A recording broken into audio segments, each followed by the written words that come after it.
good evening, and welcome to this very special edition of the Touring Fan Live. You are listening right now to a band from California, Death on Wednesday. This song is called Stranded.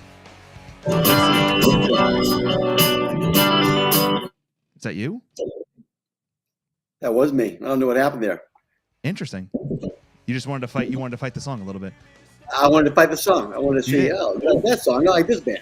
Not sir. Well, quick. You ever it's almost like a girlfriend sometimes with music. Like you forget about a band that you listened to and you loved, and then you find them again, and you're like, man, I forgot how much I love this band. And this is one of these bands. Like this brings back Anthony to early 2000s and wearing his Jenko jeans and his skater shoes. Yeah, bedazzled on the butts. Oh yeah, that was like the big rabbit on the butts, the pants that like cover your legs. Oh yeah, Anthony was awesome back in the day. So I saw a recent picture of you with hair, and that was shocking. Did you see that? You know what? I wonder if I can pull that up. I don't want to see you in bedazzled jeans at all. So it wasn't bedazzled jeans, Trey. It was. You said something about Jinko jeans, and I thought, well, maybe those are the ones that had like the sparkles on the ass with the different designs. No.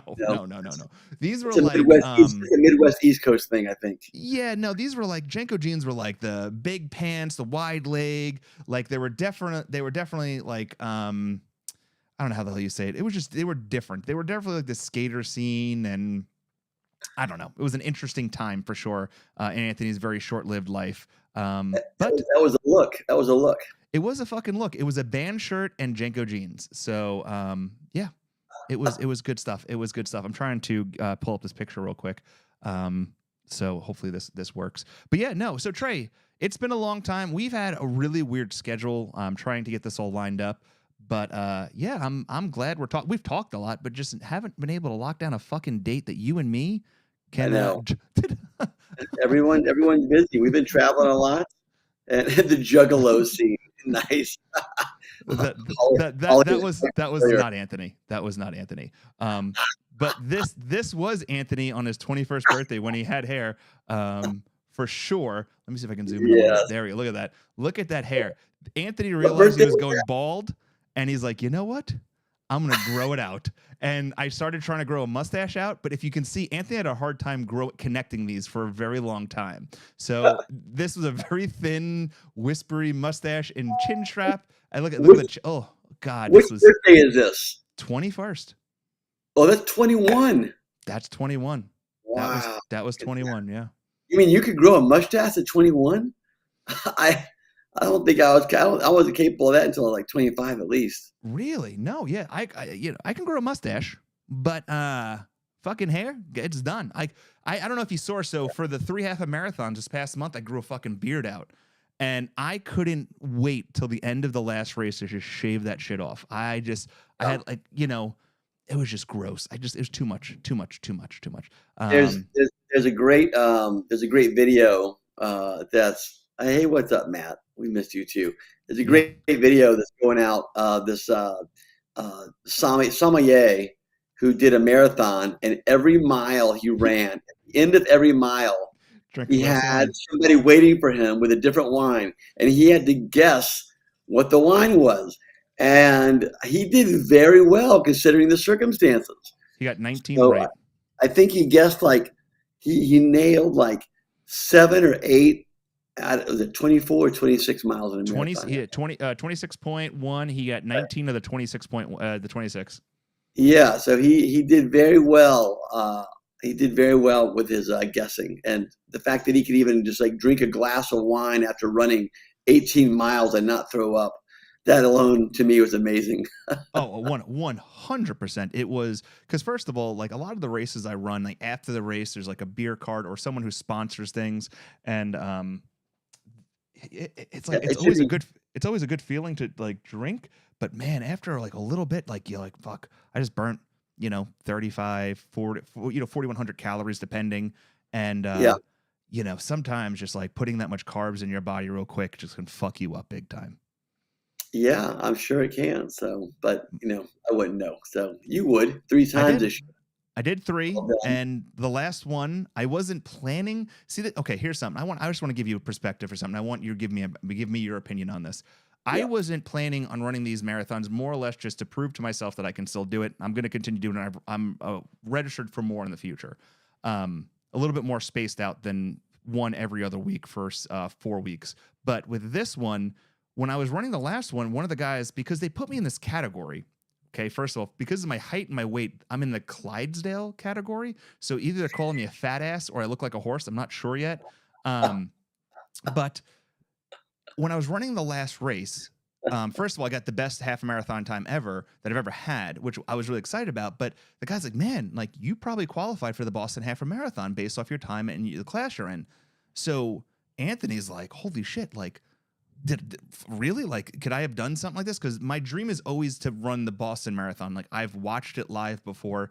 It is truly amazing. It's one of the most spectacular things to see in person, especially like. Can you just not like sign up and pay to go do that, or you have to have like a kind of, you have to qualify. 90% of the people that are in are qualifying. The other 10% to 10% of the people that are in it are charities that have bought that 10% spot, like a bunch of charities. And then to join into that charity, you have to raise so much money. So a couple of years ago in 2013, when I was really heavy into running, like heavy, I was much thinner. I was running really quickly. I tried doing it through the Teddy Bruschi Foundation, and I had to raise like $6,500 to do it. I just don't feel as though I'm capable of doing that at that time. The Boston Bruins Foundation, I know someone who runs it, and they do the same thing. And he told me it's about the same. It's about between $6,000 to $6,500 you have to raise. And you would know about 6 months ahead of time if you're in. So it gives me about 6 months to earn about $1,000 a month, and it's tough. But I'm hoping that maybe if I can get some sponsors or sponsor me, I'll do it. But the whole purpose of this conversation to roll back is Anthony thinks, first of all, I run across this marathon, right? My wife and my daughter at the end. I have in my head, like, I potentially could qualify for this Boston Half Marathon. Like, yeah, it's not the full one, but it's still a prestigious race. Like, it's amazing. Finish the race, get over. I got the fastest time I've ever ran. I was really emotional, like, because this is my last race when I was right before my birthday. So I'm 38, turning 39. It's my last race up to it.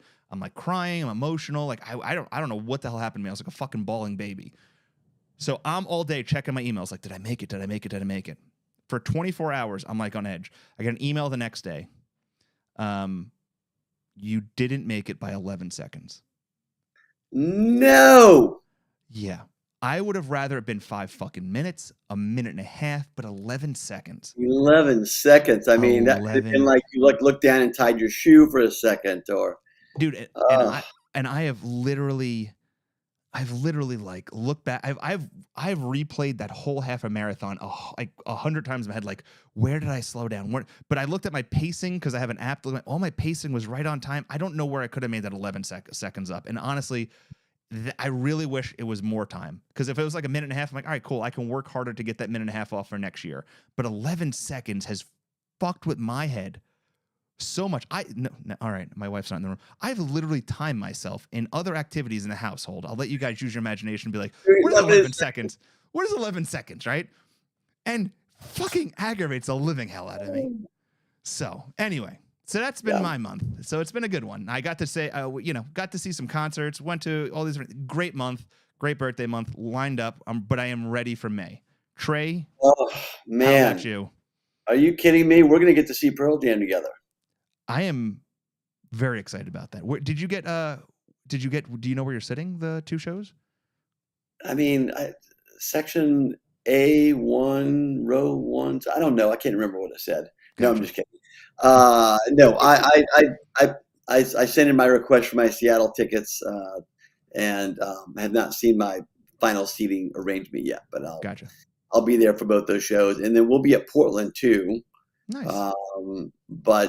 Which is, gosh, May 10th. That's in a weekend. 11 days. Man, oh man, that's crazy. Flying by. It's so exciting. So, I'm super stoked about that.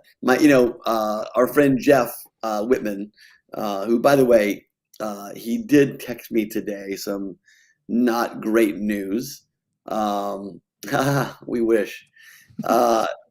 He is probably not going to be able to actually he's going to have his photos at our exhibit on Wednesday, but I believe he has been called to work duty Oh, on that day and is not going to be able to be with us personally at the tasting room, but his photos will be there, nice. which will be great. But um, anyway, yeah, I'm already so excited about this next tour. Yeah. I know that we're supposed to talk about the next album coming up. We should probably let's just jump into the wine Yeah, let's jump into because one. we'll just knock this out, right? Like you've got a bottle of Italian wine that you showed me. Yeah. I had to look up where the hell it was from because I was not familiar with the area. I mean, I wasn't familiar with the label, but it's from the Puglia region, which is southern Italy, and it is uh, yeah, Solis Salentino. Anyway, some weird grape, uh, Negro something or other, Negro something something something something, and Nigroma. It's yeah, Negro Romra. it is a very it is a very fleshy grape. They make fairly dark wines, Mm-hmm. and It typically is. southern Italy. The further south you go in Italy, the wines get really dark. It is very dark. Whereas you go up to northern Italy, and the wines tend to be a much cooler environment, higher acid, less color. So you brought a southern Italian wine. I brought a northwest Italian wine. I'm sorry, I brought a Brunello, which is from central Tuscany. Okay. And of course, we're looking at Sangiovese from this area. And higher acid, um, definitely a grape that is probably more traditional. Most folks probably definitely know that grape. But there are thousands of grape varietals in Italy. Most of them are known just to their little area where they're grown. They're not like they're widely planted like Cabernet or Merlot or Syrah or things that you see. So that's why with a lot of Italian wines, what you'll see is the name of the producer, the name of the region. They probably are not going to put the name of the grape on the front of the bottle. They might put it on the back, but they just, you know, they expect you to know that um, this particular region grows this particular grape. So, what do you And think of it? How's it you've drinking? so it I definitely have like there's definitely a cherry to it. Like as I'm drinking it, like I definitely have like a hint of cherry to it. Um, Yep. I was a little concerned when I poured it that how dark it was. But there's this new wine store in town where like they have wine tasting and it's almost like a freaking Walmart of wine and alcohol. It's fantastic. And they recommended this as something different to try because I told them what we do. And I was a little it's because it is very dark. Like some wines you can almost see through a little bit. This one Yep. I mean it's almost very dark, like dark matter. And it's good. It is not as heavy. It doesn't have a strong aroma to it by any means. It's got a light, it's like a little light spiciness towards the end, like on the Okay. back end of your tongue, but definitely taste of cherry. Um, there's another like Is it berry. tannic? Is it fairly tannic, like thick skin? You could feel it over off the inside of your mouth, on your tongue, or is it fairly soft? It's fairly soft. There is a little tannic on the back end of your tongue as you're drinking it, not in the Yeah, cheeks, just on the back end of the tongue. Definitely yeah. cherry hints. Maybe plum. Maybe plum. Maybe I'm wrong. Maybe.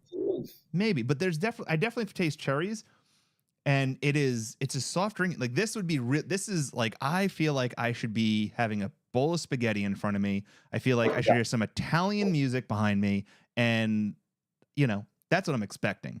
So, but no, it's really good. And here's the thing too about this bottle of wine.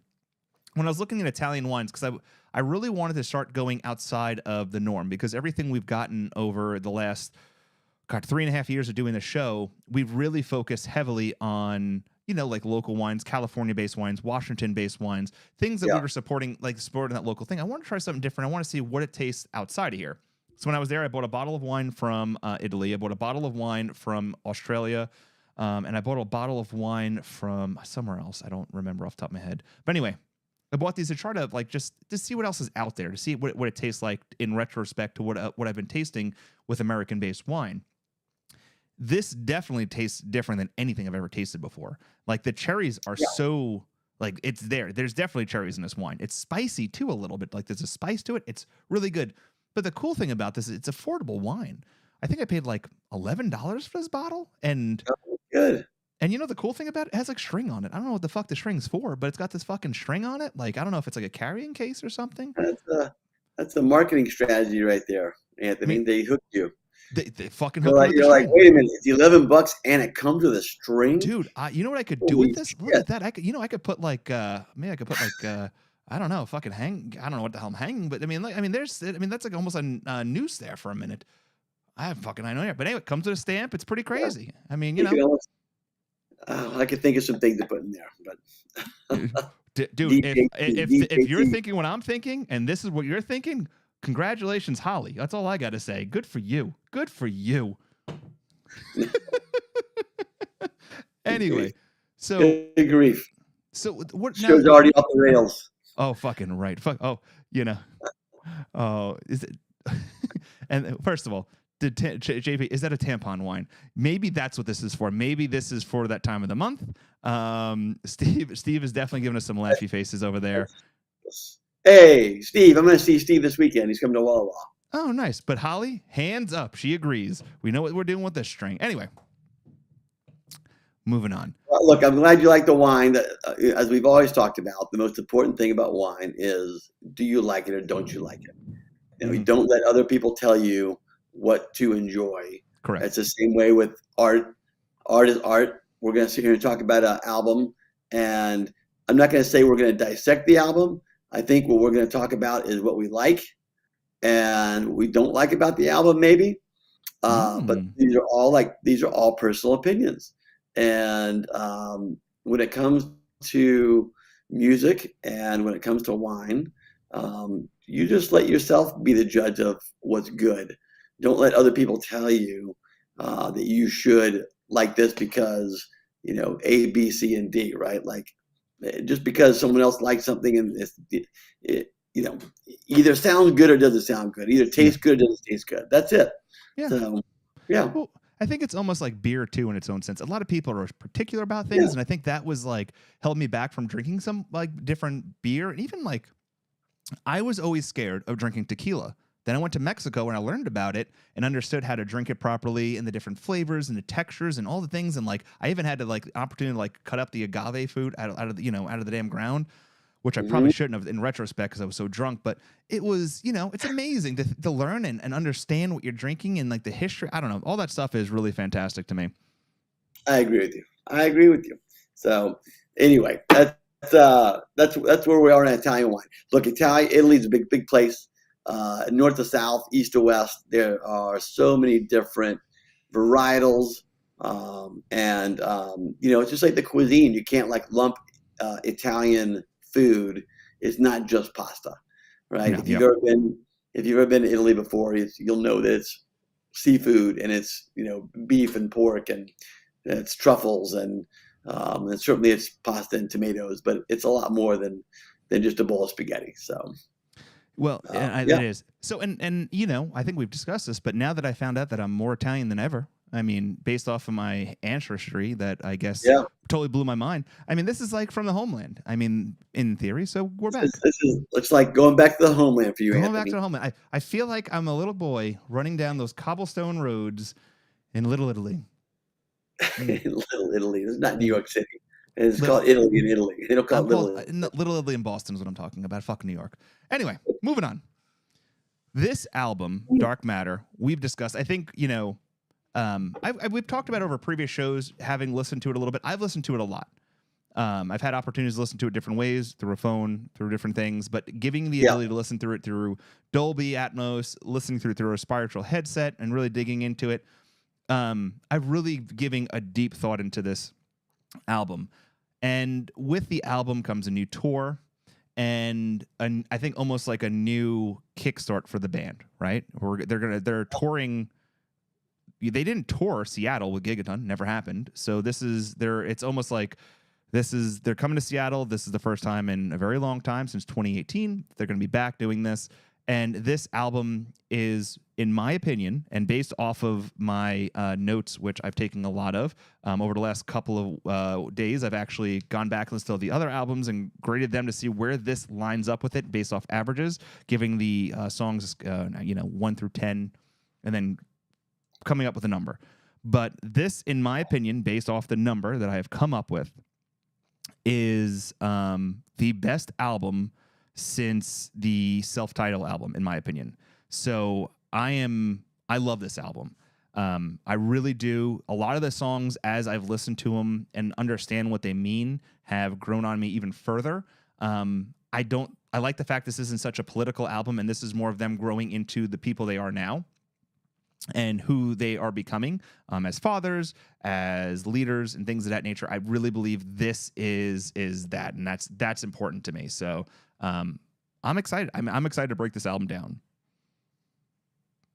I'm excited to break the album down too. You want to do like song by song, or how do you want to do it? Yeah, sure. I mean, I can do that. I can play the song low in the background so we don't get kicked off the off the on the line, as they say. But we can definitely do that. Can we get kicked off line for playing this stuff live? Sort of. So I recently had a conversation with the team that's handling the new version of Touring Fan Live, like the marketing side of it, like the podcast side of it. And they've all said that like we have to apply for a license. I have a kind of a license to play it, but we have to be cautious about how much of the song we play, what videos we show, and things of that nature, because it could affect us on different things. So we'll go from that. Brad says first time in Vancouver since 2013. That's Saturday. He's going to go see him. And then Steven says renewed energy. It is a brilliant album. Well, we're going to jump into it. I'm just going to go play album, and then we'll just skip songs as they in order. So the first song on the album, Scared or Fear, which, if you've heard the album, which I'm assuming if you listen to the show, opens very soft. It's got a very Pink Floyd-ish sound as an opener, right? And then it sounds like the opener of any of their concerts. It's a pendulum. It's a pendulum feel. Mm-hmm. And then right to the whip. So, like you can hear this, like you could absolutely hear the song opening the show, right? Like obviously the first 15, 20 seconds of that is, but then it's just like, boom. Yeah. It's getting smacked in the face, which I love. Yeah, it is. It's a great song. And it has, first of all, the title of it being called Scared or Fear, which is interesting because, I mean, I think in general, we're all fearful of something and then we're scared of that fear. It's an interesting concept, almost like a double negative as a title, but it is a very powerful song to open up with. And even like parts like this where he's singing in a fast pace with the band playing in a very up-tempo beat and the drums being so forefront is different for the band. There's a different sound than we're normally accustomed to when it comes to like the Gigaton, the Lightning Bolt backspacer, even the self-title. This is, as the young kids would say nowadays, a banger. It is a really great song, and it's also melodic and beautiful in its own sense. This was a good song. I actually, on a scale of 1 to 10, I gave this song an 8.7. Oh, you're like not just a flat 8. You're like 8.723. Dude, I totally got fucking numbers and everything. That's so funny. So look, I'm gonna. As we're seeing you talking about the first, I love this first song. I thought it was a great entry into the album, and it lets you know what you're kind of in store for a little bit, certainly lyrically, and even musically too. It's a lot of drums. A lot of incredible guitar. Mike McCready seems like he's at the forefront here. Yeah. Stone's probably hitting that rhythm guitar as fast as he's ever hit it in a lot of these songs. And the other thing too about Stone in this album is how much he's singing, and you can hear him.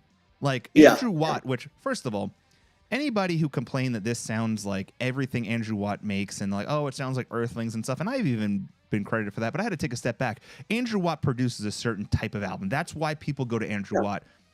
And I enjoy it because the forefront of the bass and drums in this album, in retrospect to the past albums, is something that on another level. Like, there are songs on here that Jeff is fucking right in your face, or Matt is right in your face, and it's something they haven't done in such a long time. It's beautiful. Did you watch the interview today? The Apple one? No, I have not watched the Apple one. That is Yeah. going to be a bedtime one. Oh, it's going to be a great one. It's Matt, my buddy Matt Gobel, texted me and he's like, it was probably the best band interview of Pearl Jam that he's ever seen.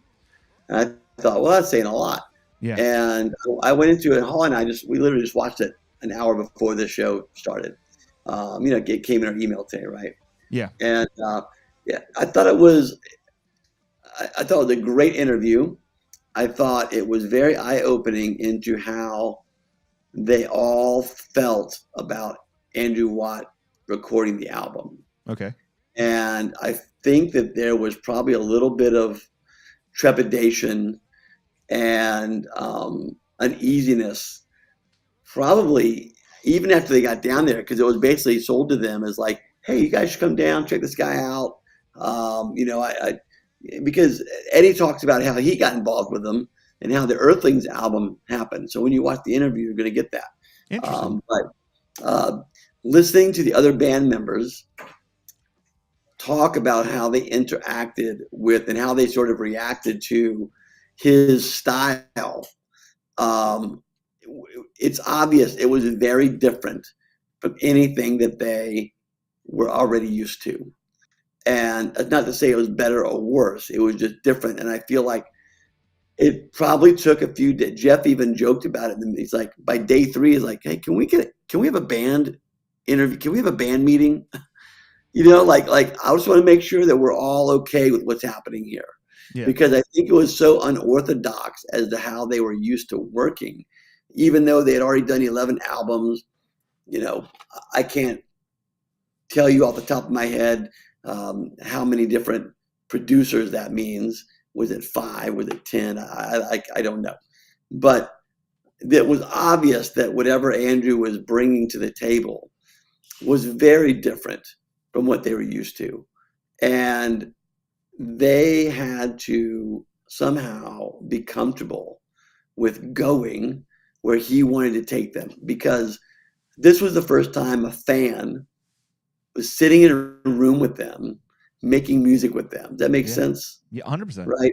Yeah. And before, it was just like professional producers that get a resume of these people, blah, blah. He's coming to it as, holy shit, I'm in the room with my favorite band. This is going to be awesome. And we're going to do this, this, and this. And they're like, well, I think that they were a little, I feel like at least by the interview that I saw today, the first couple of days, they were like fairly cautious. And they're like, okay. But once they recognized that they were all on board, like, are you good? You're okay. You're good. All right, we're going to do it. And they were sort of all in, and then they sort of let loose. And I feel like that's that sort of free flowing part of this of the album. Not necessarily, it's not rough around the edges to me, but it definitely feels like it's, just, it doesn't feel like it was pieced together. Like, you play the drums. Okay, great. Here's a drum track. All right, Stone, you go in the studio and you record this guitar part. It was like, let's get in a room and let's all play together. And I love that about the album. Well, and also this is the first album that they were told, like Eddie said, don't bring instruments. We're going to use Andrew's instruments. So all the instruments that were played on the album are not even theirs, which is interesting in its own sense, because Jeff said that was a very uncomfortable feeling. I will say this. Talking about all these interviews because the band's done more interviews for this album than they've done for anything that I can remember. I mean, crazy to think that, but I was so excited about the Howard Stern interview. Being a Howard Stern fan of his interviews and stuff like that, like, I was so excited, and I thought it was potentially one of the worst interviews he's ever done, because I felt like he had misguided information meant multiple times. He was saying the wrong thing. He kept wanting to introduce the band. It took forever to get to the whole band. He was all over the place. And then he just kept wanting to talk about the past and not what the future is, or like even what the new album is. And I personally felt, as a big fan of Howard Stern, that this was, he didn't prepare for it. It was not a good interview, and it was really disappointing to me. And I'm glad that we got to see some of the live. I think the live music was good. Yeah, I didn't hear the whole thing because I don't have Sirius, and so I've only seen bits and pieces. And the bits and pieces I thought were great because they were, they go into a song or they were asked. I remember the conversation they had about the Waiting for Stevie song. I thought was a good clip and stuff. So I didn't listen to the whole interview. I think if you didn't like that interview, you're really gonna like the interview from Zayn's interview. Yeah, you're really gonna like that a lot. Yeah, it seems like even there's quite a few people in the thing that are agreeing that the CERN was not his best at this one. I mean, for him to keep trying to push Glorified G to be played, I was like, all right, enough, fucking enough. Dude. Oh like, yeah, I miss all that stuff. So I wish. I mean, look, at the end of this, send me if you have a link to the interview, I can listen to the whole. Yeah, I'll definitely send it to you. I'll get you the audio file. Now the next song on the album, I'm gonna, let me get right into it because to me, this Jeff's bass guitar, the drums, everything that's such in the forefront. Eddie singing at an extreme fast pace that we haven't seen in a very long time. Yep. This to me is. I have two songs on this album that are like favorites. Like I can't wait to hear. This is one of them. I gave this a 9.4. This song is fucking amazing. I love this. I know some people don't love it, but this is what Pearl Jam was, when it comes to like, I want to hear this and Porch, and I want to fucking hear this. I fucking love this song. This is Jeff at his best. I mean, I don't know how fast he's playing the bass, but this is amazing. This chorus.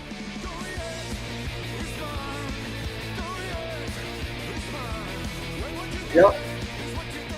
Oh, I love this song. Man. We talked about this before. That's interesting, Matt. That's your favorite track. Albums that you listen to the first time or second time, and they're so easy to get into, really are not the best albums. Mm-hmm. And this song, of all of the songs, now there's a couple of songs in here that took me like 5 or 6 listens to like get into. And what ends up happening is that those end up being your favorite songs, or those end up being your favorite albums in general, right? And this album was like that. This was not, to me, this wasn't the easiest album to get into.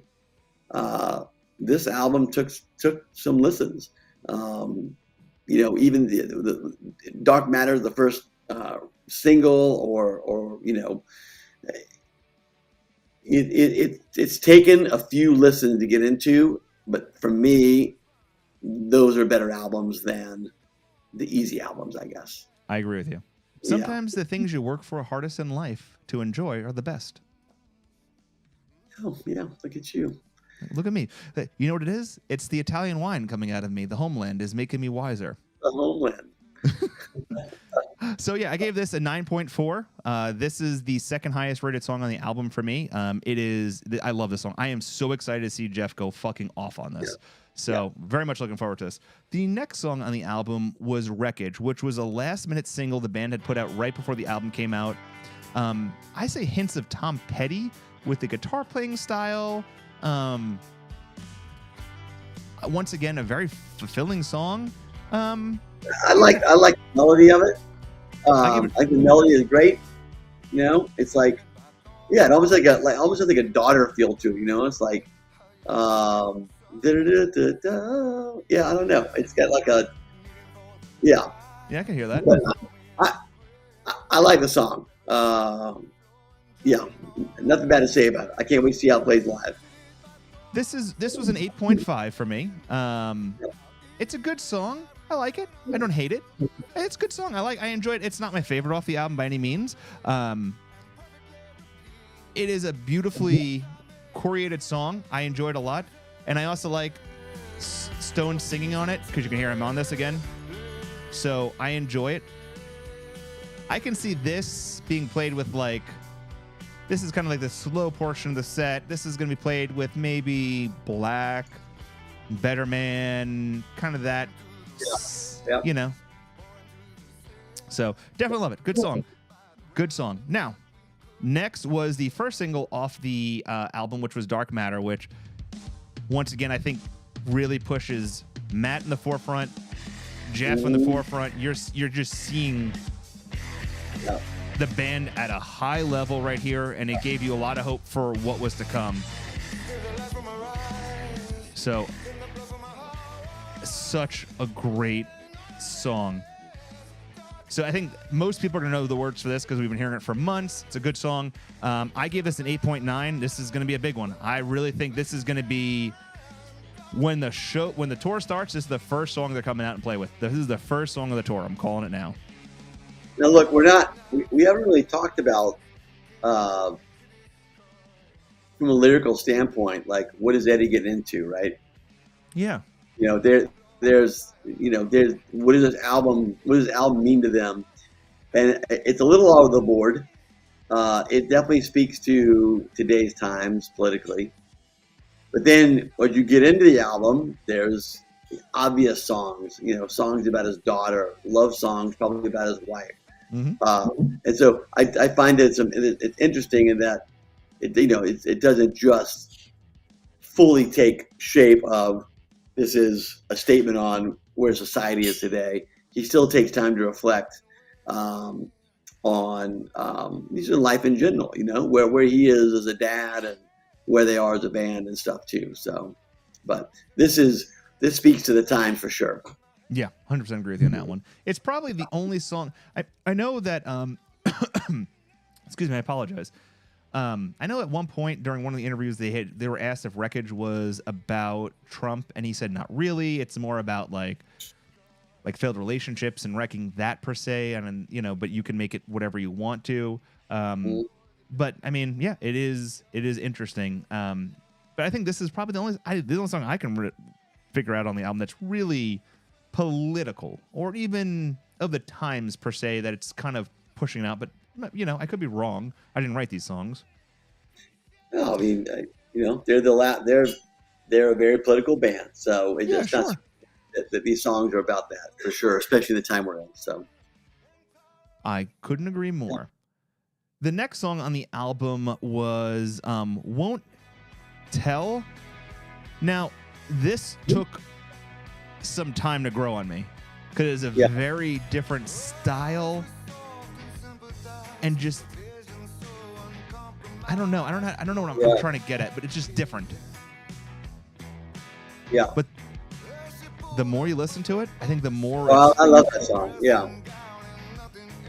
The chorus is where it gets me. It hooks me right then and there. Yeah. So I love this song. For me, this is an 8.1. So wasn't ranked higher than some. This is the lowest ranked song so far on the album for me. But not saying a lot because I mean, such a beautiful song. So good song. Mm-hmm. It sounds like something. I love the chorus right there. I love the way he sort of sings the way the verse runs through the chorus right there, and intonation I love. So yeah.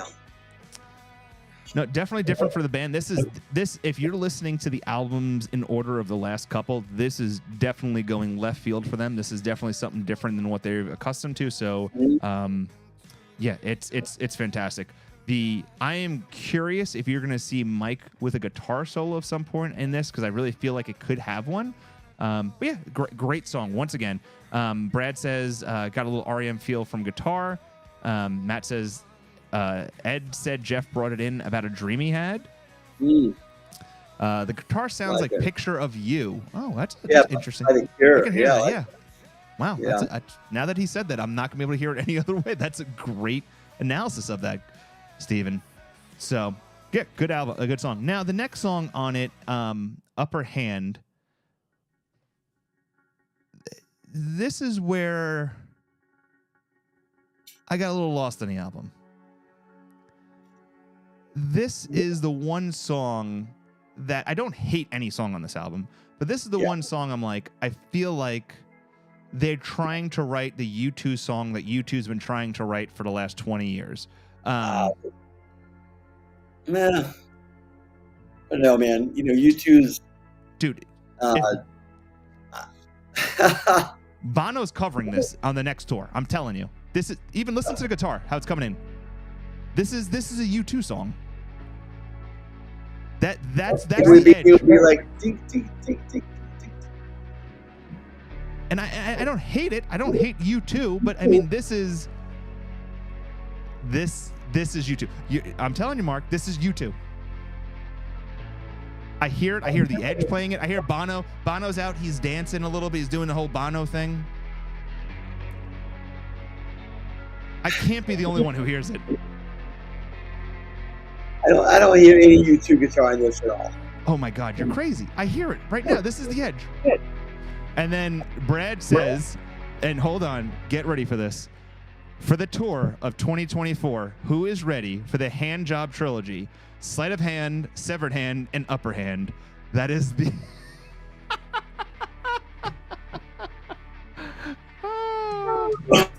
Oh, Brad. Only you.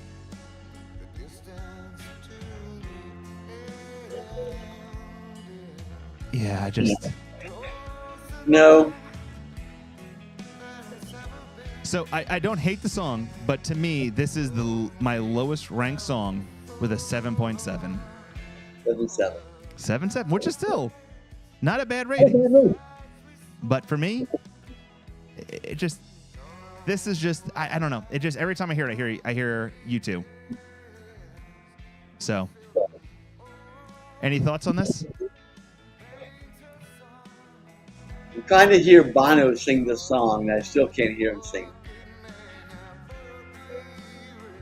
It's you know, it's sort of like a little slow bluesy song, you know. I mean, I don't know, Mark. Oh God, I love when people get interactive with us. That's the best way to do it. Yeah, it's not a bad song. It's not. I'm telling you, when I have to line these up against other songs I've written in retrospect to what's now, that's how I do it. It's a 7.7. It just, to me, it's a 7.7. Nothing wrong with a 7.7. I mean, a lot of people in life get by with a 7.7. So, yeah. Moving on to the next song, "Waiting for Stevie." Holy shit! Awesome song. Oh my God, this is even better when you know how it was written. That's my favorite part. Oh. I mean, everything about this song is beautiful. And the fact it's written kind of about waiting for, you know, Stevie Wonder coming in to play with him, that showed up how many, I think he said 12 hours late or some shit. Fantastic song. This is going to be amazing to me. This is a 9.1 for me. Yeah, I love how Eddie's vocals score right here. Top five. That's I love tough. It. Man. Whoa, everyone. Mark throwing down the gauntlet. Matt saying this is a 10. If this is a 10, then what the fuck is Release? Because Release is a better song than this. This is a great song, though. I mean, top to bottom. This is, when I talk about Eddie's vocals here, so we have 3 votes for like one of the best songs. And I will tell you, I do love how Eddie's vocals soar on this, and it just makes you like, you know, we talk about Pearl Jam songs taking you like riding a wave, and this just takes you on a journey. I love it. Yeah. Yeah. This might be the greatest line of the night. Just like Stevie, no one saw this coming. So terrible. Oh, it's so great. Oh, you know, Release is a 10. By the way, the other fun part about the interview tonight with the Apple interview was they talked about, like, you know, we wanted to call this album. He was talking about Earthlings. He's like, you know, Earthlings. We wanted to call the album The Greatest Drummers, because we had Taylor Hawkins on it. We had Stuart Copeland, Matt obviously was on it. He's like, and we got Stevie Wonder, and I'm thinking, oh, he just put Stevie Wonder in there with one of the greatest drummers. And I just laughed at myself. I'm like, I don't think many people know that Stevie Wonder is a badass drummer. And he's a really great drummer. I had no idea. Yes. God, he is such an underrated talent. I mean, God. But yeah, fantastic. This I cannot wait to hear live. So Waiting for Stevie was a 9.1 for me. All right, 9-1. Not okay. All right. Yep. Now moving on to running. And as a matter of fact, when I finished my last half marathon, I finished this song, coincidentally. Fantastic song. Sounds a little Super Blood Wolf Moon, as my wife would say upstairs. She goes, this song sounds just like Super Blood Wolf Moon a little bit. I can hear it a little bit. It's a good song. Catchy. Almost has Olay sound to it a little bit. Olay, you know. But I actually dig it. Don't say Olay. No, Wait, ready? Olay. This is an 8 point. This is like an 8.9 for me. Oh, it's still very high. Wait, my favorite song on the album, Just Amazing. So he just said Waiting for Stevie was a 10. So this is what, an 11? I don't even know that we can go that high. I think Mark is very high on Dark Matter, which is great. I love that. So, yeah, no, great song. And I think this is going to be a fun song to play live. I think they're going to screw this up live. I think this is going to be a hard song to play fast, especially. I can see like this into Lucan maybe. That'd be kind of fun. Ooh, into Lucan. I like that. Yeah. No way, Super Blood Wolf Moon. Your wife should be banished from all music. Hey, I'm not disagreeing with that. I mean, her music taste is pretty god awful. Mark Kirby says running is a 10. God, interesting. It's a great song. My favorite part's this, the bridge. But yeah, great song. And once again, it's still going good. Now, I will say this song is. I feel like Eddie felt challenged lyrically on this album because, not on this album, but certainly on this song, the way he basically fitting in some phrases to fit the music is awkward. This song is one of them where it's a little awkward. Like you can see him basically trying to fit a word in or a phrase in, stretching it out, which he's always done. He really has. Sure. But I feel like that may be, if there are any critical thing to be said about the album, is that because the way it was written is like, hey man, let's write this, let's get these songs going, boom, 3 hours, we're in and out, like let's just go with what you feel, and not really spending some time. Like, I understand to wanting to capture like the moment with your band. But at the same time, you're like, well, let's make sure the lyrics are going to like actually work here. So I don't know. Yeah, it was good. I think it's gonna be a fun one to see live. So I'm looking forward to it. I love the little slight punk move when the song goes from verse to verse. Yeah, I can see that. And Javier said sounded way too solid in the rehearsal. So it'll be interesting. It'll be interesting to see what this sounds like live. I still think that once again, when you're playing the 24 songs or how many songs are going to play, when you throw this in there, I think it's going to be a challenging one for them, especially being played so fast. I think it's the most fast tempoed song on the album. Yeah. Now we're getting into something special. Oh shit. That's the name of the song. I was literally just saying that for what I was feeling for the next one, but the song is called Something Special. When I first heard this song, I heard it over the phone and I was like, man, I don't understand this shit. Like, I don't understand this. And, on my birthday last week, I was in the car with my daughter and we're driving, and the visualizer was playing on my car play on my screen, and I saw the lyrics, and I got so emotional thinking about that song and what it means, and having 2 kids, and with a line at the end where it's talking about like, and when you're feeling alone and by yourself, it's not just a job for me, it's what I want to do because I love you and stuff like that. I was like, oh my God, I'm really thinking about it, and it was just, man, gorgeous song, absolutely. We played it every wedding, right? I mean, you think about the dad playing that stuff for the daughters and stuff. It's gorgeous. I love this song, love it. Yeah, 100%. Yeah. Yes. Yeah. You know what, Mark? Yeah, some self promotion. Yeah, it was my birthday last week. Deal with it. Yeah. Oh man, but like. Yeah.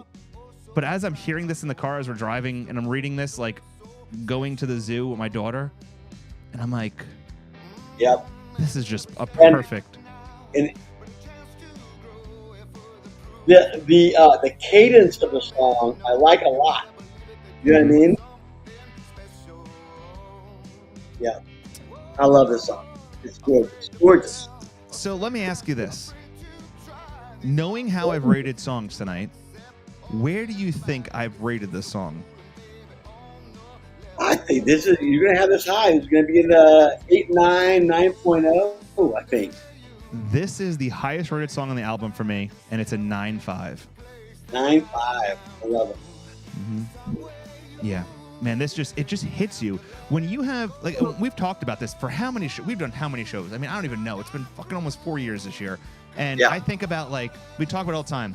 When you can have a song make you feel something, especially when it's a song written about the singer is writing a song about a personal emotion connected to something else. And when you can have that same connection made with that song and feelings you're having, man, that's just a home run. Yeah. And when I hear this song and I'm thinking about my kids and I'm like, you know this, you have children that have gone through college and you have kids that are about to go into college and you have younger ones. It's like there's points in life where, like, man, it's like you can only do so much, but this song just speaks to you. Like, it's just, I don't know, man. This is and it's fine, Brad. I am a fucking sap. I'll take it. But this was a beautiful song. This is the best song on the album, in my opinion, and it's because I have kids and I love it. This was hard. It was definitely, hit me hard. And I was like, that whole day as I'm at the zoo, I'm like, I don't want my daughter to get older. I was in a fucking emotional wreck looking at goddamn giraffes and elephants as my daughter's like, oh, isn't this cute? I'm like, yeah, you're cute too. Let's just stay this age forever. Yeah. Yeah. Yeah, I know. Impossible. Not going to happen. So, yeah. That's a beautiful song, though. And, it's a great example of the band getting older and with kids and they're in different places in their life and they're singing about things that are personal to them still. It's different than it was 30 years ago. You know what I mean? Yeah. That's awesome. I love that. Yeah. Here it is. Yeah.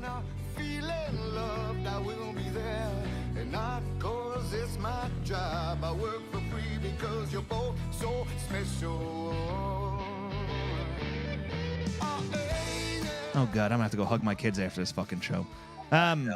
Yeah, it hit you, and it's it's crazy, but this, and I think you're saying it correctly. I think where Gigaton was a politically driven album, this was an album written where they're in a different point in their life. Yeah. That's interesting. I never thought of that. Notice that the past three albums have had similar tracks at same points. I haven't really thought about that. So, yeah, I agree with it. And that's another great way. It's great because there's such a variety of songs that appeal to so many different tastes. It's like the cadence of that song has a little bit, I'm not going to say it too loud because Holly won't listen to it again, but it's got a slightly, like a little country feel to it. You know what I mean? Yeah. I could put a cowboy hat on for that one. A belt buckle. We'll see if Lucas Nelson will cover that. As long as Waxahachie doesn't cover that. If Waxahachie covers it, Holly's out. Isn't that a new artist or something like that? That's getting pretty big. Oh, well, yeah, Waxahachie is great, but no. Holly says no. I don't know. It is hard for me to get into new music. I try and it fails and I don't know. So I move on. But right. Love this song. So it's a good one. The next song on it. 9.5 you gave it. You better love that song. What'd you say? You gave it a 9.5. You better love that. I do love that song. That's a great one. I can't wait to hear that live. I expect that to be played night one in Seattle with his daughters in the audience. It's gotta. I can't imagine. That might be the first time it's played is in Seattle, in my opinion. I would think that'd be the best place to play it, unless their daughters are following them, which potentially. But I would assume that most of those the kids are in school, so the best opportunity for them to see him is going to be there. But you don't think they can get a letter from mom and dad that, hey, we're going to miss a couple of days here? I think they're going to be okay. Possibly. I guess if you get a signed letter from Eddie Vedder, I mean, I guess that goes further than most. So. Yeah. The next song on the album is Got to Give. Got to Give. I like it.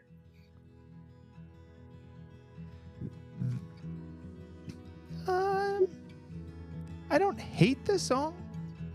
but it's definitely not my favorite. This would be one if I didn't see it live. I'd be okay with it. This reminds me of a Who song. Which one? I want to go back to Quadrophenia, the way they wrote that album. You know, like the opening of that was like, what's the I Am the Sea or whatever? You know? I think I know what you're talking about. The very beginning of that album, the very beginning of that song, that slow intro before it. That's the one thing is this album has songs that like start off completely different. They start off completely different than it goes into the verse, right? Like it has a really slow beginning, like the very first song. Ooh, super slow, and then bam, it hits you. This thing has this really slow melodic, and then boom, it goes in a completely different way the verse goes. So, ooh, Behind Blue Eyes. I like it.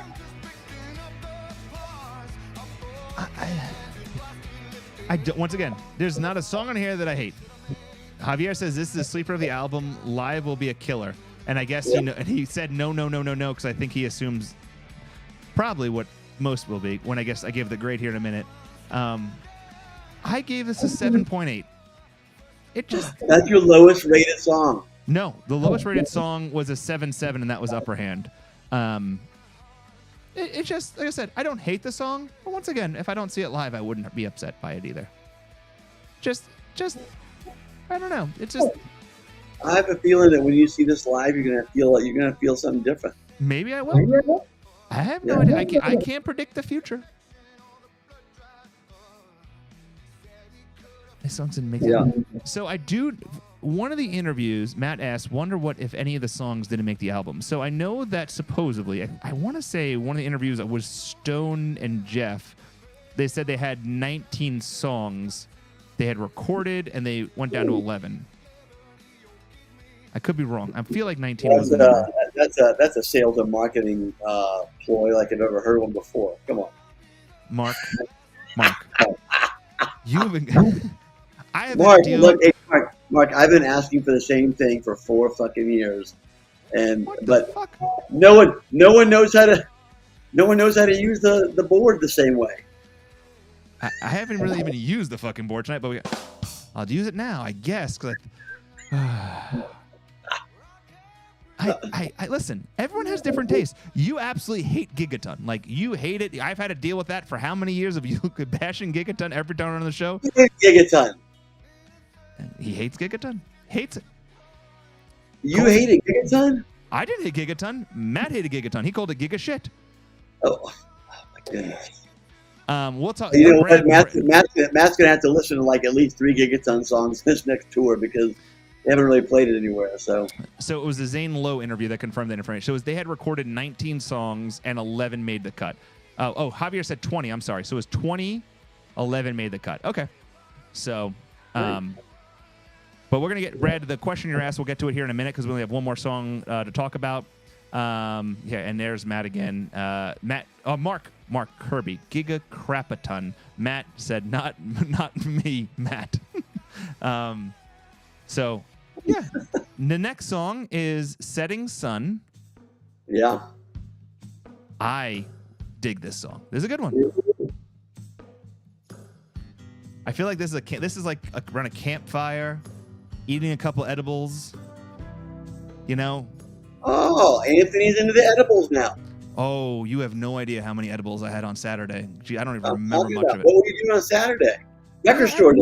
Well, I can't, listen, I can't really say, I don't want to have Mark give me a hard time for talking about my birthday, but I had a birthday party, and people came over, and we were drinking some wine, and I took like 30 milligrams of edibles, and I took down. Oh, yeah, I took downers.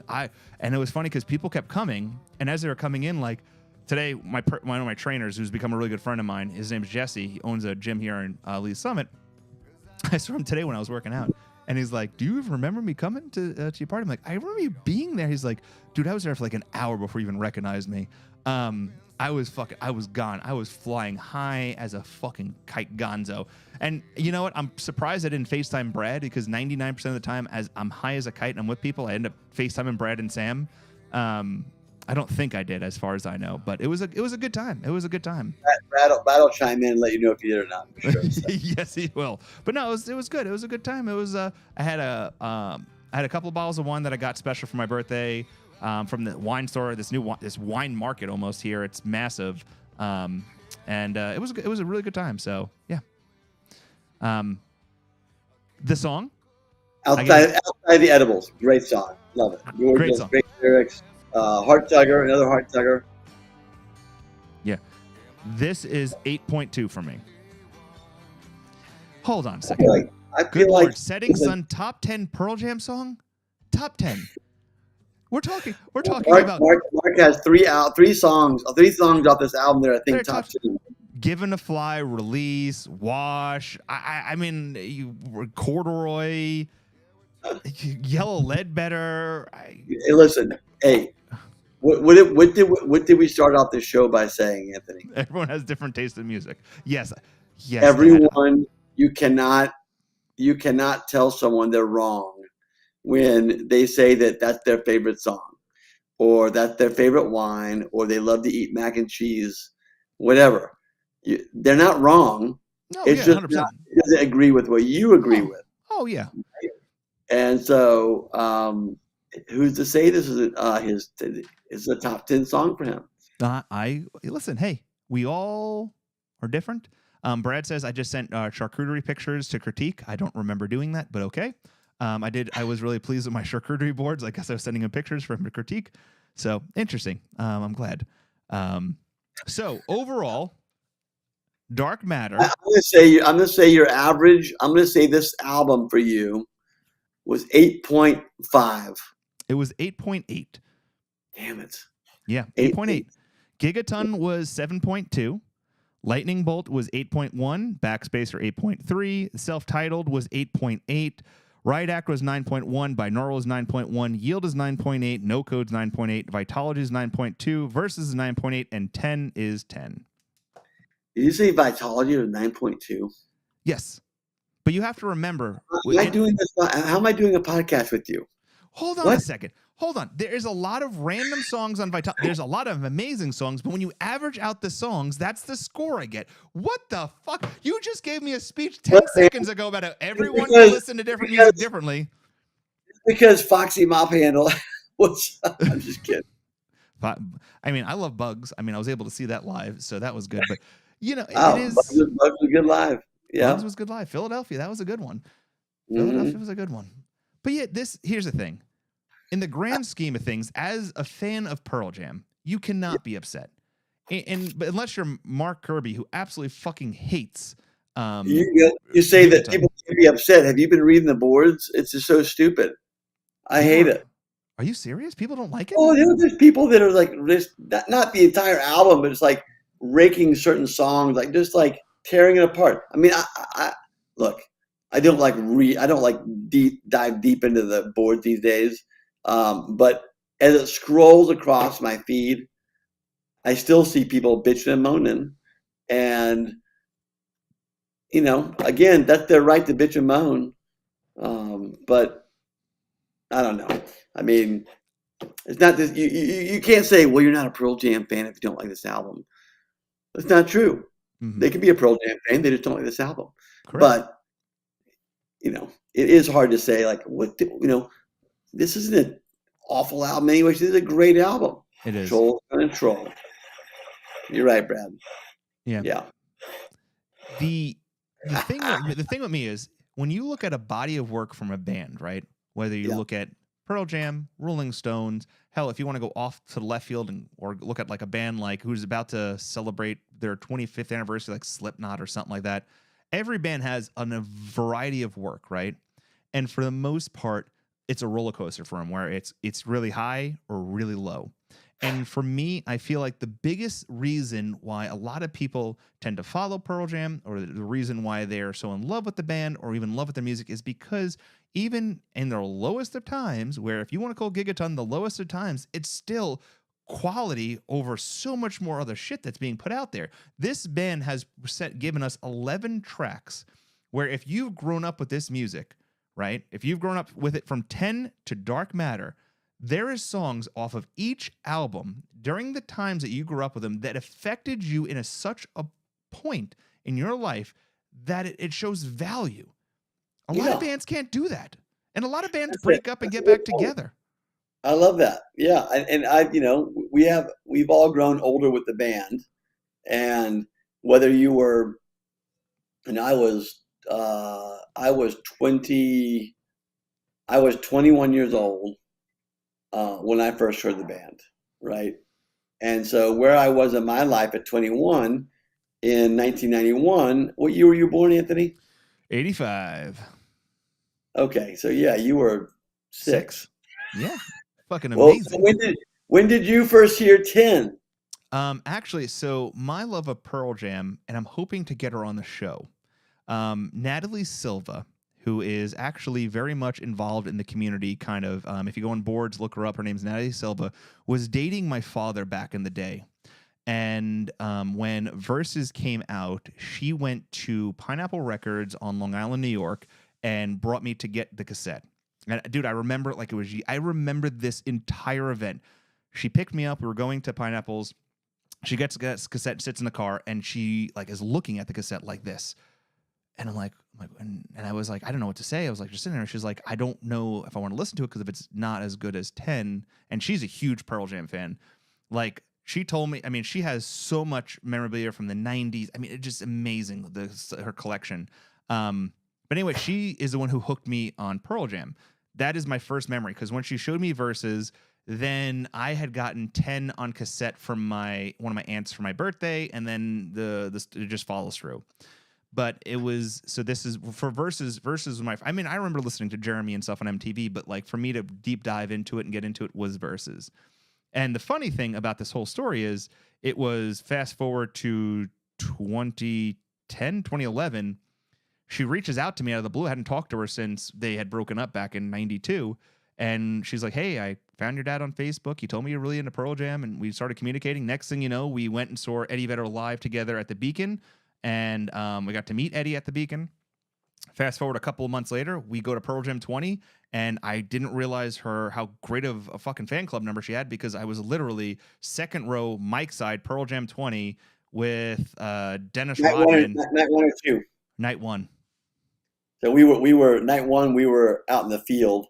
Night 2, we were almost the same seats that you were, except we were on the Stone side. Really? So yeah. But yeah. So that's that whole connection. Funny. But I'd love to get her on the show, because she's one of those people that have been going to shows for years. She never really got involved heavily in the community. Like she was all about the music. And she's a kind of a shy person, but man, her knowledge about the music and the way she's traveled and seen things, it is amazing. But yeah, so that's how I got into Pearl Jam, was because of Natalie, and very grateful. Well, that's a cool story. I would, I guess the whole point of the conversation was that for someone who has grown up with them being an important part of my life in every stage of my life, you will find songs that mean something to you. And for me, I'm not that far off in age from where the band is. They're just a few years older than I am. And so we've sort of grown up, it's essentially together age-wise, and gone through the same, emotions, married, kids, all that stuff, right? And so you sort of feel all those things. And in some ways, I appreciate how they still incorporate that into what they're putting out.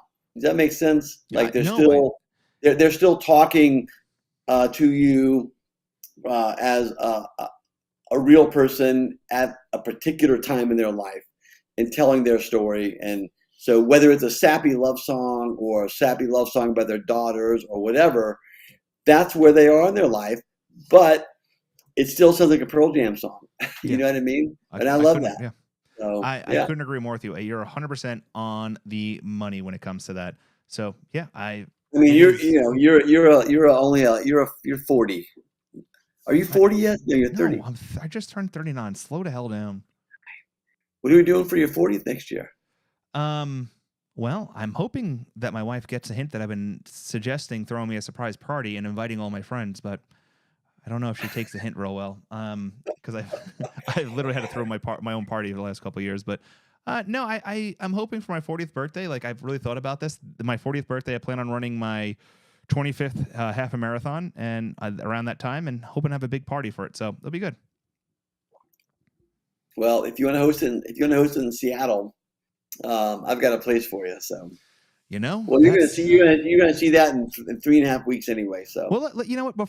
First thing, actually, I take it back, Anthony. By the way, it's literally 4 weeks from today. Isn't that fucking crazy? I can't wait. 4 weeks from today is going to be the Tuesday. It's going to be the Seattle show. A month from today. Yeah. Yes, it does, Mark. A month from today, we are going to be seeing Pearl Jam in Seattle together. And can we talk about that event, by the way? Yeah, I was definitely gonna get into that. So for anyone listening and tuning in right now, or anyone's listening to the podcast, anyone listening to this on YouTube, that's definitely not live. We kind of hinted at this. We've talked a little bit in the past. We're going to talk about some of the details to it. If you're coming to Seattle, there's definitely a day in between the shows, and me and Trey have been working really diligently and hard behind the scenes to try to put on something pretty special. And what we're doing is from 11 a.m. to 5 p.m., this is this exhibit. And what we mean by exhibit is these fantastic artists, Justin Hampton, Karen Mason Blair, Jeff Whitman, and I'm missing somebody. Trey, who was the other person? Jim Bennett, Justin Hampton. Thank you. They're gonna be displaying their work. Now, Jeff Whitman's not gonna. We just found out today is not gonna be there because he's gonna be on assignment with Pearl Jam, but he's gonna be displaying some of his work. Karen Mason Blair is gonna be putting out photos from Pearl Jam's first show that have never been seen before. First time. She's going to show and print them off for you to see. So this is going to be a big deal. And then when I was talking to Karen a couple weeks ago, like, first of all, like the way things work out is just kind of weird and shows a small world. Like her and Justin Hampton had reached out and talked to each other. And she had said, hey, listen, I think we went to the same show together. Justin didn't realize they were at the same show together. They put two and two together. And they're going to use one of Karen Mason Blair's photos from that show that's never been seen before. Justin Hampton's working on an art piece that is going to be put together on a poster that is going to be that are going to be sold exclusively at this event, which is mind-blowing, between having Justin Hampton, the legendary poster artist who's been around for so many years, done so many fantastic art pieces for bands like Pearl Jam, Soundgarden, Queens of the Stone Age, you name it, he's done it. And then Karen Mason Blair, who's photographed everybody, but was the first photographer to ever photograph Pearl Jam, the first female photographer in a big city like Seattle in a time that was run by men, who is, God, just a jet setter, amazing woman, has been such a badass in the photography world, someone I've looked up to for years. They're working together to put something out. Amazing. So you're going to have an opportunity between those hours. They're going to come. You can talk to them. You can buy their work. Portions of the sales of that are going to go right back to Smash, which is an organization in Seattle that gives the opportunity for musicians who don't have the funds for healthcare to find ways to get healthcare and get coverage that they just can't get without them. This is an organization that, unfortunately, that we need, that we shouldn't need, but exists, and it's fantastic. So between that and then what's going to happen is doors are going to close at 5 o'clock, right? 5 o'clock, they're closing. What's happening after that? Well, you're going to have to buy a ticket for it, because then we're going to have a band come in. And Trey, I'll let you talk right now.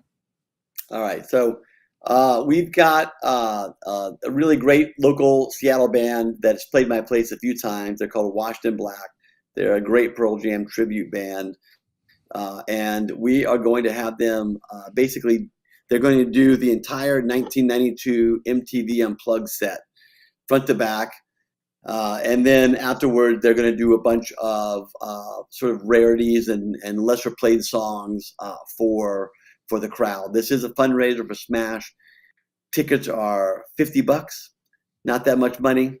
We only have 150 seats available in the venue, at the tasting room, and tickets will be available Thursday morning at 8 a.m. So today is Tuesday, Thursday morning, 8 a.m. Pacific Standard Time. Tickets will be available for sale, first come, first serve. And it'll be an evening with Washington Black doing Pearl Jam's Unplugged. We'll have, obviously, all the exhibits will still be up. You'll still be able to see all the photographs and poster exhibits. We'll have, some great wine being poured. But more importantly, we'll be raising money for Smash. Now, on top of the concert, we've got an auction portion of I say the evening, but really the event. Anthony and I have been putting together, between some of our contacts and some of the stuff that we personally own, we're going to be auctioning off some really, really great stuff. And you don't have to be at the event or at the show in order to participate in the auction. We want all Pearl Jam fans to at least have an opportunity to bid on some of these incredible items. Sleight of Hand is going to be donating one of the box sets of the Home Shows wines that we made back in 2018. Fairly coveted item. We're making a very special 6-liter bottle of wine that will be, it'll have the Dark Matter album cover etched and hand painted on the bottle. And so that'll essentially be a one-of-a-kind bottle, although I'm going to make one for the band too. And so they can have one. But that's going to be up for auction. I think, Anthony, you said you've got, is it a symbol? I am waiting to hear back from it. Dave Cruzen is going to be donating something that's going to be up for auction as well. And it's going to be awesome. So there is a couple questions coming through. First of all, Steven said he's already got his ticket. That's amazing. I can't wait to meet you there. We are going to be doing. Steve said our wine club got an email this morning about the tickets. So yeah. Yeah, there, and someone asked, "Is there a pre-sale for podcast listeners?" I will talk to Trey about that once the show's over to see if we can accommodate that. Have them email you and I, Anthony. Okay. Yeah. Okay, cool. What we're doing during the event too is we're going to be live streaming portions of it through, so you'll be able to, on the Touring Fan Live's Facebook page, YouTube channel, you'll be able to see what's going on. We're going to be talking to Justin Hampton, Karen Mason Blair. We're going to be talking to to Trey there because we'll be together. And then also we are going to potentially be there for when the band's performing, and then all the live auctions we'll be able to do stuff with that online as well. So if you can't make it to Seattle, we want to give you the best opportunity to be there as well. So we're going to be doing that. So we're looking forward to it. So it's going to be a pretty amazing event, and I'm really excited to be there because there's so many people that I adore, that are going to be there, and we're going to be able to celebrate this amazing organization called Smash that does so many amazing things for so many amazing people, and it's going to be a really good time. And if you want to learn more about Smash, just go to, I think it's called smashseattle.org, yeah, it's an incredible organization. Mike has been very, very involved. Matt Cameron participated in last year's benefit concert for Smash back in November at the Moore Theater. So the band is definitely behind this organization. And I joined the board last year and just super proud to do anything to help raise money for the organization.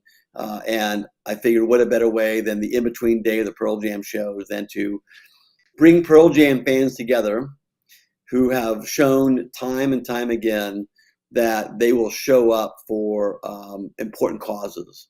And certainly healthcare is an important cause. And when you are a musician or an artist trying to make a living in a Seattle as expensive, in a city as expensive as Seattle,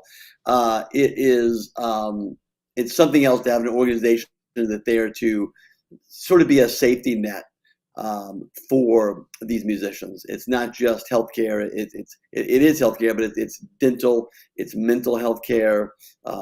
It's a lot of different things. So I'm proud to represent Smash and proud to throw a party that will help raise some money for this organization. And I'm really happy that, Anthony, that you have decided to help us get behind this as well. So thank you very much. No, dude, I will say that I remember getting the dates for the tour, and I texted you because I was reading the text a little while ago because we were texting and I went back and I was looking for something. And I remember I texted you and I'm like, hey, Pearl Jam's playing in between days. In between dates. Why don't we do something together? And you said, I was already thinking about that. Yeah. And it was just that, and it worked. So I'm excited. And what's the old saying? Day one. You've been a day one with me through Touring Fan Live history, going back to even the Strangest Tribe days. Like you've been around a long time. I appreciate you as a person. I love what you do. So to do this together and to bring this show together to do something magical in the idea of helping these people, because hell, you live in a city, I live in a city, you see some of these musicians that are struggling to make it and they can only afford so much. And it hurts to see some of these people be in pain because they can't afford the basic necessities of medical needs. To have an organization step up to do that is fantastic, and I love supporting causes like that. You and me both, buddy. I appreciate that. Thank you. All right. So we've talked about everything. First of all, I mean, I feel like you have placed this album. It feels like it's solidly right in between 1 and 12. It's like album number 6 or 7 for you in the top 12 albums. Am I right? I gotta do the math. Hold on. All right. And I'm not going to say that's a right or wrong answer. I'm going to say that I really have enjoyed spending time with the album. And I really am looking forward to hearing these songs live. I think they're going to play out live really well. And I think, like a lot of Pearl Jam albums or songs, this album is going to grow on me. And for me, it's hard to find a song on that album that I'm like, I just definitively do not like that song. I don't have a song like that on that album. And the last few albums, there probably have been a couple of songs like, I could do without it. But this album, honestly, I don't care if they play any of the songs on the album live. I think they're all going to be great. I think that they're going to, all play out very well for us. So I'm excited to hear this album live. I'm excited to, I've never seen Gigaton live. So I'm excited to see how some of those songs play out live if they decide to play some of those songs. You think they're actually going to play Gigaton on this tour? I mean, they haven't. They've never played Gigaton in Washington State. They haven't played it in Oregon. They haven't really played it around. They played 12 albums. 12 shows. They played 12 shows where they played Gigaton. That's it. So yes, I do think they will. They've only played 12 shows with Gigaton? I mean, the entire they played the middle. They played the middle states, and that was it, right? No, they went overseas. I didn't go overseas with them for that. But if they went overseas, they played Gigaton overseas. They played more than 12 shows. Fair Your math is not mathing today, buddy. Well, Well, I don't think they're playing Gigaton on this tour, honestly. I don't. I think this is going to be a special celebration of old and the new, and that is it. And I don't think Gigaton, Lightning Bolt, Backspacer, or Self-Titled are going to be something that they're going to be touched upon, in my opinion. But I could be wrong. Look, maybe they're going back to the 34 song set list. There's no chance. I wish. My good friend Jeff from Boise texted me the other day, and he was sitting in front of his TV watching the Spokane 2013 show that Brad and I, we were all at that show together, and on the rail, so good. And I went and looked the set list up, and I'm like, holy shit, 34 songs. I just couldn't believe it. I'm like, man, oh man, what a marathon that was. And they did that every show. That was just incredible. Well, think about this too. This is the first time. I mean, the stage is different. If you look at Ticketmaster, the stage is not square. It's not rectangle. There's a pop out in it now. So there's like hold on, I'll pull it up for you real quick. But yeah, it is a different stage experience than what we've experienced, what we've seen before. So I'm kind of excited about how the band is going to utilize that, because they've said that. Anthony, how do you know this? Listen, I text a lot of people, and they text me, and I'm in a lot of random group chats, and a lot of them, I get a lot of random stupid information. You know, this sounds a lot like a bunch of conspiracy theorist chats too. You're probably doing your own research. That is incorrect. That would be a very incorrect statement. But if you go to Ticketmaster.com, anybody is willing to do it. And if you hashtag Flat Earth Society. Oh, dude, 100% the Earth is flat. No, I'm joking. Totally fucking joking. If you go and you see the stage has a pop out in all of the shows. I mean, that's like one row. Dude, listen. If that is a penis, it's not like that thing goes all the way out into the pit in the middle of the floor. It is. Have you ever seen that before? Have you ever seen it before? That stage has a penis and it's inserting it into the pit. There is insertion going on. It's not very impressive. It's not as impressive as we were talking about before, but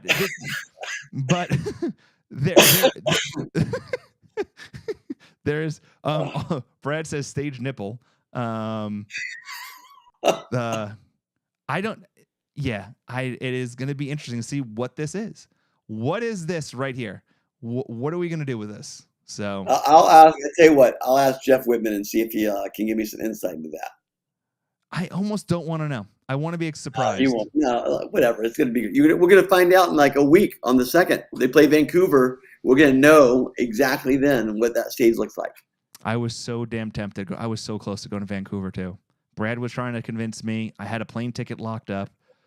There's so many tickets for Vancouver, but it's just, man, this available. Oh yeah. Even this show, there is. Look at this right now, dude. Look at this real quick. This is, what show is this? This is Portland. Face Value Exchange, $183, right? Look at all the tickets. Well, what are we looking at here? Oh, even those. $183. How about that? Crazy, right? But here's the problem I think what happened, okay? Ticketmaster has the idea that they're going to utilize this premium plan where they're going to take so many seats and make them premium. I think Pearl Jam fans said enough is enough. I'm not paying $600 to $800 to even $1,000 for a ticket. I think it's obscene that we're paying $183 for a fucking ticket. But whatever. I fucking agree on that one too. But I mean, but here's the thing: every major artist, that's the ticket. I mean, I was looking at Billie Eilish tickets today. $183, $173 a ticket plus fees. So you're talking how much money is the band seeing of that $183? That's what I want to know. That's a great question, because I would say 40%. You think that Ticketmaster is seeing 60% of that? So Ticketmaster, venue, fees, I would say 40% is going to the band. The rest is going elsewhere. Oh, that's depressing.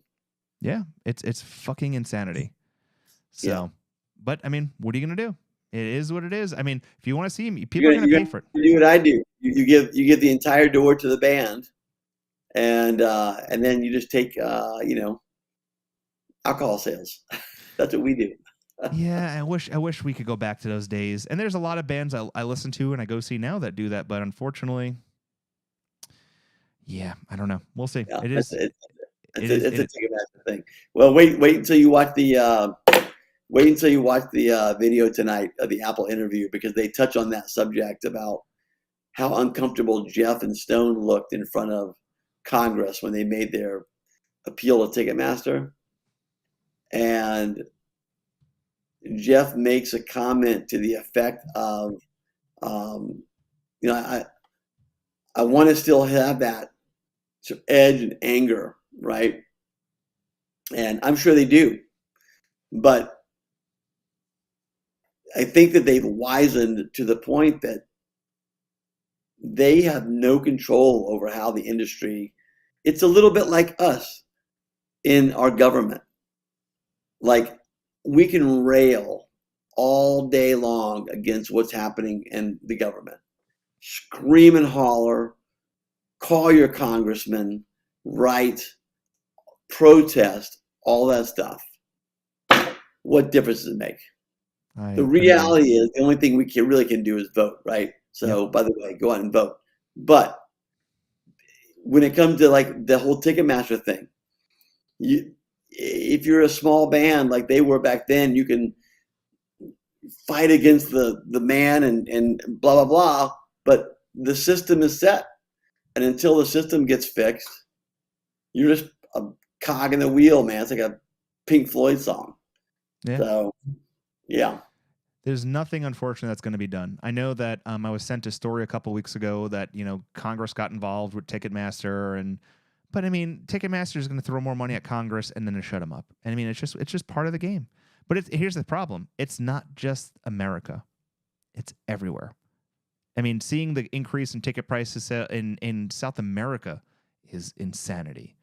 But the problem is that there's people like you and me and everyone watching the show that are just going to pay for it. They might not go to the same amount of shows they normally did in the past. I mean, I thought back to 2013. I saw almost the entire tour of 2013. I mean, 90% of the 2013 tour. And I did the math in my head of what ticket sales were then to what they are now. I couldn't afford to do that now. If I try to go to all the shows now, it's impossible. It's financially irresponsible and impossible to do. Hotels costs have gone up. Flights of costs have gone up. Gas has gone up. Everything has everything has gone up. It is near impossible to do that unless you are a multimillionaire, which is impossible. So sadly, I think I'm doing 5 shows now total, and I'm happy with that. Yep. But I'm doing 4, or Holly and I are doing 4. We're doing Portland, Seattle shows in Missoula, and that's it right now. So, although Ohana looks a lot of fun. Ohana does look fun, but once again, we look at the ticket prices for that and the Airbnbs. Yeah, but you get Neil Young and the possibility of a mirror ball. Come on, that's pretty good. I get that. Yeah. I don't know. I'm good. I'm going to do my Seattle. I got Boston, and I think I've convinced my daughter enough to go on a little road trip to go see Night 2 in Chicago at Wrigley. So, that'd be fun. Yeah. Awesome. Cool. But anyway. Awesome. All right. Well, listen, buddy, I'm going to get off because I've got my kids taking off here, but that was a great show. I cannot wait to see you next month. And for anyone who's interested in learning more about the Smash benefit, shoot me an email at trey@sofhsellers.com, at CELLARS.com. And I'll get you a link for the tickets. Good luck. All righty. And then tomorrow, Destined to Remembered, it's our yearly show we'll be doing tomorrow with myself and Live on Four Legs Podcast and livefootsteps.org. We're going to be discussing the upcoming tour, what we're going to expect from the different cities, things to know about going into those cities, how to travel correctly, if you don't have a ticket, how to get one, and so much more. So check out that tomorrow at 9 p.m. Eastern Standard Time. Until then, I am Anthony. That is Trey, the wine master, as they call him up in Walla Walla, Washington. Dude, in a month, we're going to be together. Can't wait. Here we go. See you, buddy.